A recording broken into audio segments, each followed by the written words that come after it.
You know the exact feeling.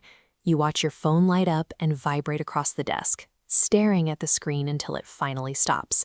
And then, almost immediately, you type out a text asking what they need. Society has a whole list of labels for this habit. It gets diagnosed as telephobia, antisocial behavior, or a symptom of unmanaged anxiety. Living under that kind of judgment usually leaves healthy people carrying a persistent, low-level guilt about the way they communicate. Ignoring a call functions as a sophisticated biological defense mechanism. It is a calculated response to a specific type of social pressure. To a modern analytical brain, a ringing phone operates as a disruptive data packet. It triggers an immediate, system-wide lockdown to protect your cognitive processing centers. Highly analytical minds constantly run mental simulations, pre-calculating options and predicting outcomes. Texting provides a buffer to filter these reactions into one deliberate response. But a live phone call forces a real-time, unpredictable response, removing that safety net completely. This sudden demand often causes a cognitive freeze. When your brain is deeply engaged in a task, or simply resting, an unprompted call feels like too many alarms going off simultaneously. Staring at the screen is the brain deliberately hitting the brakes. This instinct prevents a cognitive overload by halting the intake of unscripted data.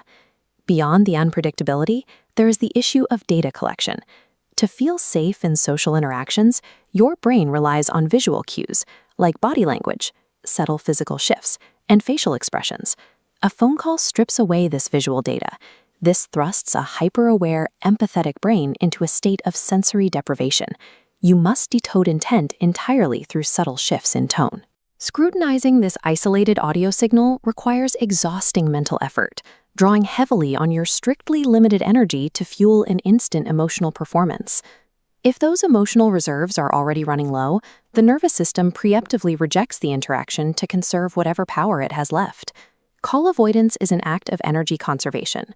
It protects the nervous system from the tax of trying to blindly decode someone's emotions. A ringing phone represents a sudden demand for immediate control over your attention, regardless of what you are currently doing. Individuals who place a high value on personal boundaries and autonomy naturally resist this kind of external control over their environment. Choosing to let a call go to voicemail is a reclamation of personal time. It allows you to respond on your own terms. This behavior reflects a nervous system that has adapted to process social information in its own specific way. It is a sign that your mind prioritizes energy management and a sense of safety. Limiting instant access to your time is an effective method for maintaining long-term emotional balance. Requiring a buffer before you communicate is a functional method of neurological self-preservation. If understanding these mechanics brought you some clarity, subscribe for more psychology-based insights. We would also love to hear your story. Let us know in the comments what goes through your head when your phone starts ringing. Take care of yourself, and we'll see you next time.